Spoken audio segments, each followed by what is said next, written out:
Good afternoon, everyone. This is Practically Writing with Sarah Berman. Today we're going to be talking about author self-care. We've got geese, we've got planes, we've got construction outside. Oh my gosh, do you know how much that audio strains me?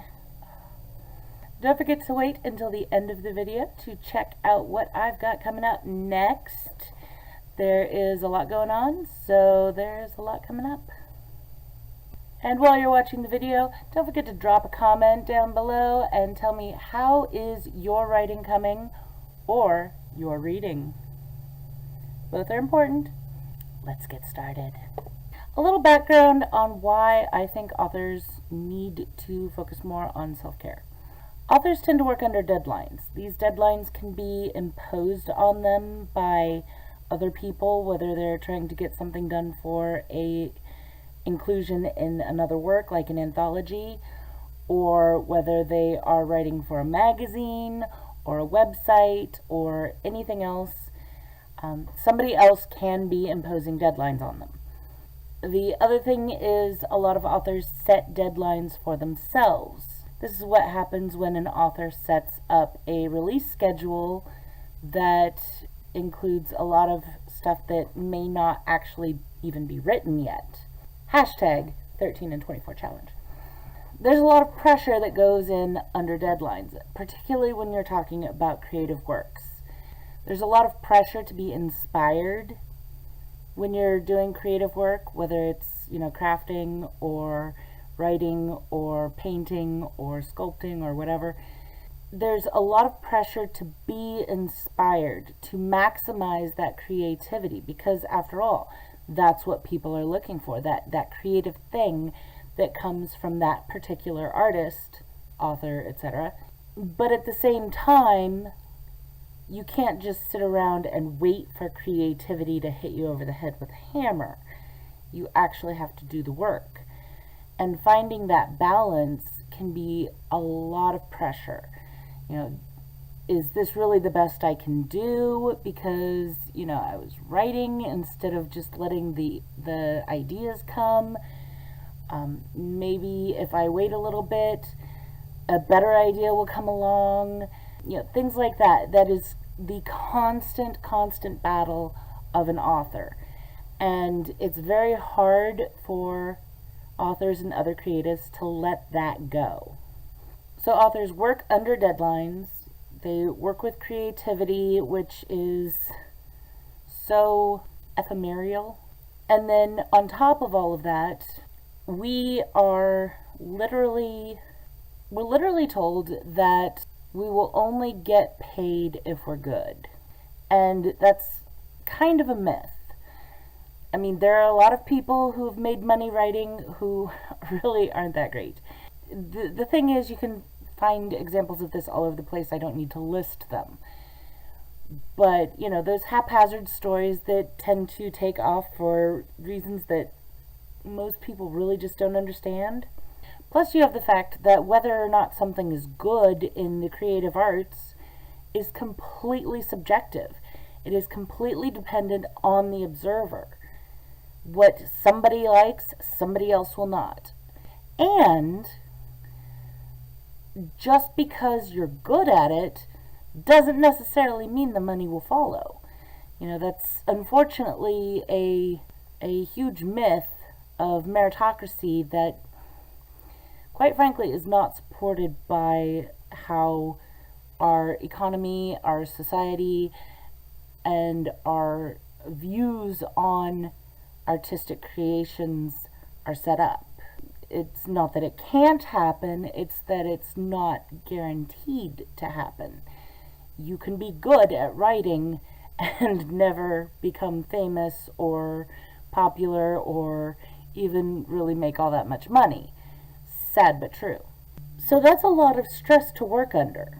The constant pressure of trying to decide what to write, of what to market, of how to market, how much money to spend on marketing, how much money to spend on covers, how much to do on each stage, worrying that you're not hitting that balance between, not spending way too much time and money on it and not spending enough time and money on it, because there's no right answer to any of that. Or if there is a right answer, it changes so often that you just can't know it ahead of time. So lots of stress, lots of pressure, lots of anxiety. There's a very good reason that people in the arts tend to self-medicate with alternative substances, primarily alcohol, but other things as well. So, those are all things that come from these stressors that at the same time are completely voluntary. Like, nobody has to be a writer. Nobody, you might feel pressured to be a writer, you might feel an urge to be a writer, you might feel a calling to be a writer, but nobody has to be a writer. I don't think many people have to be anything. But it's not like, you even just do it for the money, because you tend to have to work really hard to get to a place where you're making that money. Of course, you can always do like freelancing stuff, but that has its own pitfalls. I mean, seriously. It really does. So lots and lots and lots of stress. Loneliness. I mean, you have to be alone in order to be able to focus a lot of the time. I mean, I'm sure there are people who can write in the middle of crowds, but most people I know need to, be able to block things out, or at least not be around people that they know. So you spend a lot of time alone. Even if you're in a crowd, you're alone. And you're alone with your thoughts, and that's what you're going for. And it's at the same time really kind of scary and can be painful and a little bit crazy making. I'm not saying that I'm the most stable person on the planet. Relieving that tension, relieving that stress, and, just kind of letting yourself relax is important. Writers also tend to be self-employed, whether as freelancers, ghostwriters, etc., etc. We are contracted most of the time. A few of us are lucky enough to get a good, solid, regular writing job, but that's pretty rare. I mean, the jobs just don't exist. You contract a writer, or a writer just writes novels and sells them. We tend to be very much self-directed, and while that sounds good, what that means is we specifically put pressure on ourselves to get things done in a timely manner, and that pressure is completely subjective based on our feelings, how we feel our stuff is doing, what we see other authors doing. And, social media is great for ideas, but it's also really great for having a complete misunderstanding of how well other people are doing. So, we can really go overboard on that pressure, and it can turn into guilt pretty darn easily. And of course, there's the aspect of the meritocracy. Did we actually earn the right to take care of ourselves? Did we work hard enough to earn a massage? Have we, pounded out enough during our 80 hours a week to deserve a day off? The answer is always no. I'm going to be completely straight with you. The answer is always no. We never feel like that. We always feel like there's more to be done. And it takes a lot of self-worth to feel like we deserve to have any kind of reward, particularly if we're not meeting specific financial goals. Like, word counts are great, but where's that first $500?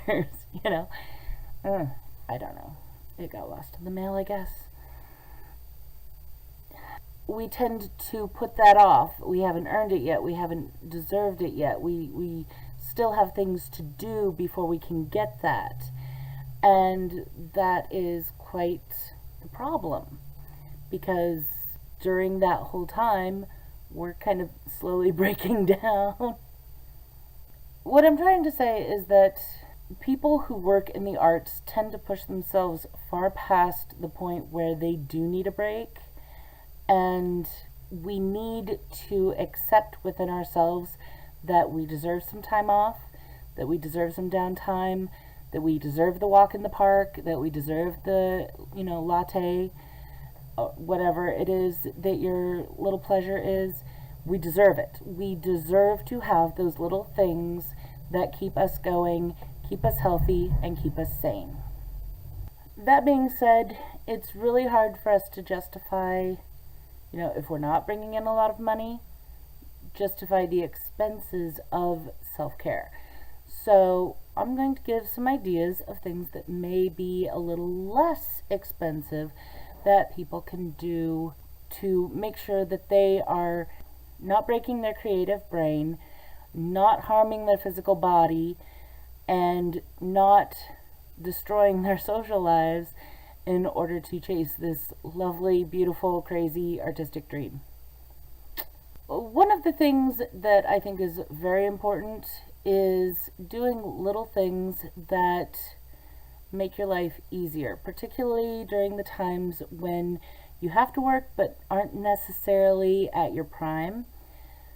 So, for example, I'm a night person. I do really well if I'm working late at night, but I also have children, and those children have to get up for school, and I am the one who takes them to school because my husband is at work.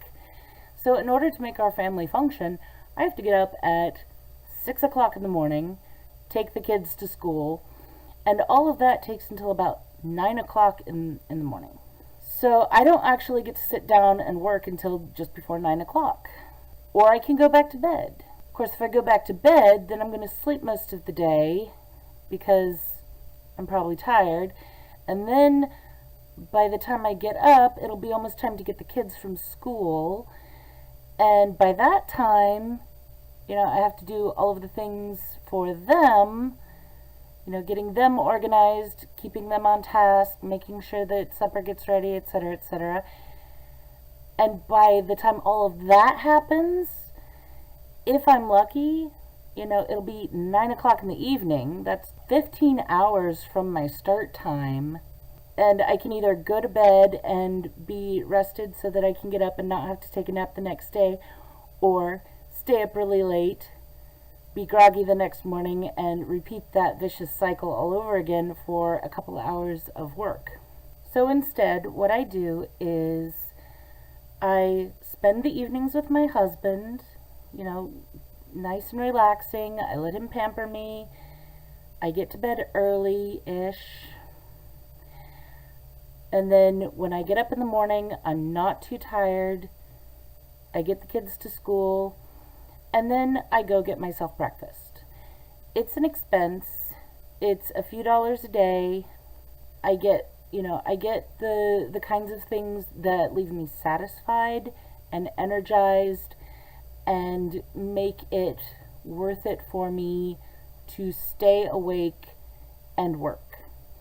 And that does include a coffee and a really great big tea, enough of a solid food that I really don't even stop for lunch because I don't like to eat during the day. So I make myself eat this breakfast that keeps me going until my husband gets home.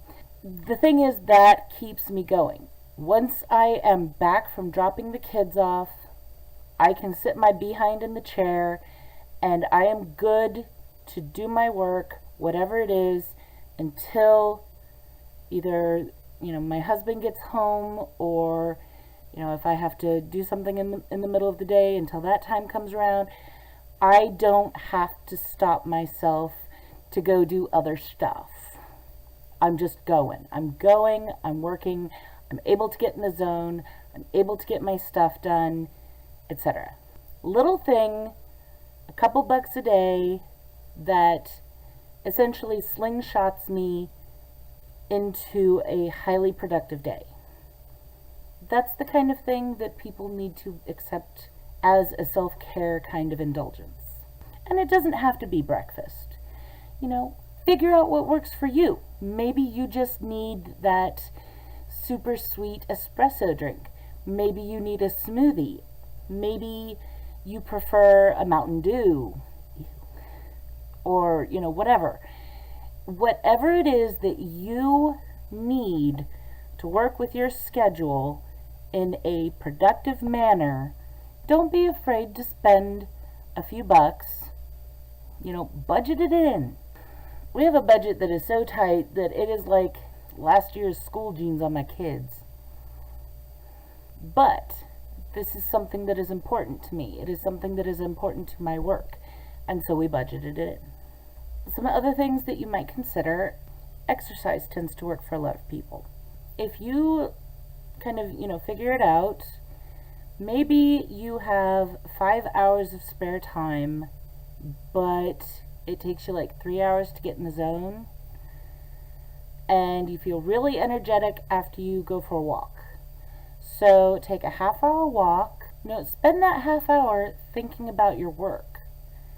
Spend that half hour thinking about whatever it is you're writing, whatever else it is that you need to work on for your projects. Spend that time so that when you get back, you are energized, you have the mindset to work, you can sit down and get it done. Or maybe you always feel tired after you go for a walk, but you feel restless after you work. So maybe instead you walk afterwards. Just go for a little walk after you're done working. Work off that extra energy that you built up doing your creative thing. Don't be afraid to schedule those things in. One of the things that I've found as I've gotten older is that I don't ask for birthday and holiday presents that pertain to me. And I know that a lot of parents do this, particularly mothers.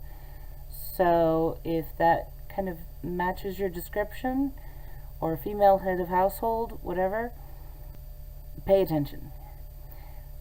I used to ask for things like stand mixers and vacuum cleaners and, oh, our dryer broke, so can I get a new dryer for my birthday? That's very sad, by the way. Yes, we needed a new dryer, but I was actually kind of heartbroken that I had to use my birthday gift to get that done.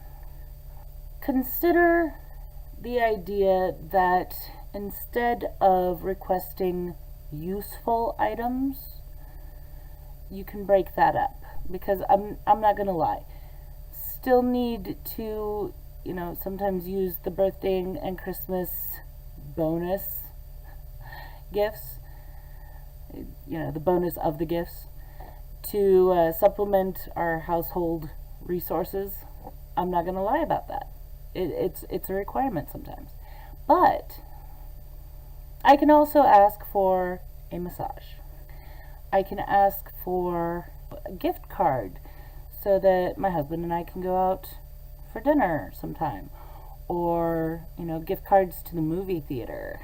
Yeah, and that's a twofer bonus, because seeing other artistic and entertainment works actually stimulates your creativity, so you get the ideas flowing a little better.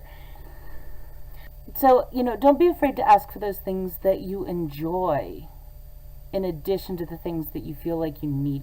I know that a lot of us end up asking for the same kinds of things, half required stuff, half, I know a lot of people who ask for clothing, those little extra bits of clothing that they want but can't really afford or justify the purchase of for themselves. As awesome as that new shirt is that actually something that is self-care for you? If it is, great, go with it, have fun, ask for 2 shirts. But sometimes we ask for clothes because we feel obligated to utilize that resource for keeping our wardrobe in cycle, as opposed to wearing the same ratty t-shirt over and over. I still totally do that, but you know. To actually use the opportunity to ask for something a little more indulgent. You know, feel free to do that. Feel free to, you know, make up your Christmas list as a, you know, gosh, I would like if I had $1 million bucket list. Yacht, probably not going to happen. I'm just, you know, it depends on who, you know, you're related to and who's buying you gifts and stuff. But I'm going to say probably not. The point is, life is short, and despite all the myths and assumptions that surround the life of writers, we work hard. We really do. We put in the time. You know, people don't realize how much effort it takes to string words together in an entertaining way. We work harder than most people understand, and harder than most people will understand, unless they do it too. So we need to accept that to a certain degree. Obviously, moderation is key. You know, still pay rent. That's all I'm saying. Keep paying rent. A minor indulgence once in a while is not going to break you. It can be just the extra oomph to your psyche to keep you going, to make you able to work harder, to keep you on the track without falling into depression or giving up or whatever. Allow yourself those indulgences. Okay, so I promised you some updates. I did, in fact, get all 3 of the short stories done and have started on my nano project. So that is going. Not going to say it's going well, but it is certainly going. Okay, it's going about as well as can be expected. So there you go. I am doing some specials for Black Friday and Cyber Monday, so you need to get on my newsletter list in order to get the details on that. I will be sending out newsletters for that. I will also be posting on social media, but those are going to be a little more sporadic, and you know how metrics are. There's a chance you might not see it, so get it in your inbox. That way you'll see it. I will be doing a special for the Thanksgiving U.S. time period that will encompass my editing business, Psychic River. It's about, you know, stream of consciousness, Psychic River. So don't forget to check that out. I will be posting a lot of that on Patreon, as well as sending it out in my newsletters and doing some posts on social media. Speaking of Patreon, if you would like to support me and make sure that I get all of the indulgences I deserve, then you can do that. Links are below. As little as $1 a month will make sure that I get my coffee in the morning. Coffee in the morning. And there are plenty of rewards to make you feel all warm and fuzzy inside. I am still waiting to hear about the acceptance into the 3 anthologies that I did the short stories for. However, there's, I'd say, about a 95% chance that I'm going to be accepted into them. So I'm going to go with it. That's not actually ego. I've worked with all of these groups before, and they really like my writing. So unless I've majorly dropped the ball, it's probably going to happen. As far as I know, the first one is going to be dropped in December. This is the kind of great anthology that you will want to pick up. It's a superhero anthology that is going to charity. So it's Brandon's Lemonade Stand, I believe, is the charity. So I get nothing from this. You get everything from this. Aren't we all great? It's a feel-good kind of situation, and from what I understand, there have been quite a few really great submissions, so I'm really looking forward to seeing what the final product is. I have 2 99-cent singles coming out in February, Precious Scars and Free Gift with Purchase. Both tend towards the sweet romance side, completely non-graphic. Free Gift is a little fantasy. Precious Scars is actually more contemporary. Also, in January, I am going to be releasing, hopefully, we'll see how that works out. I'm a little behind on my writing, but I knew this could happen, so I planned it so I could adjust if I needed to. But in January, I have planned to release book 3 of the Hot Fae Nights series under my Lena Grace name, and that will be Her Beloved Disaster. This is the story of King Arthur and Guinevere and Morgana, and you'll just have to see how that all works out.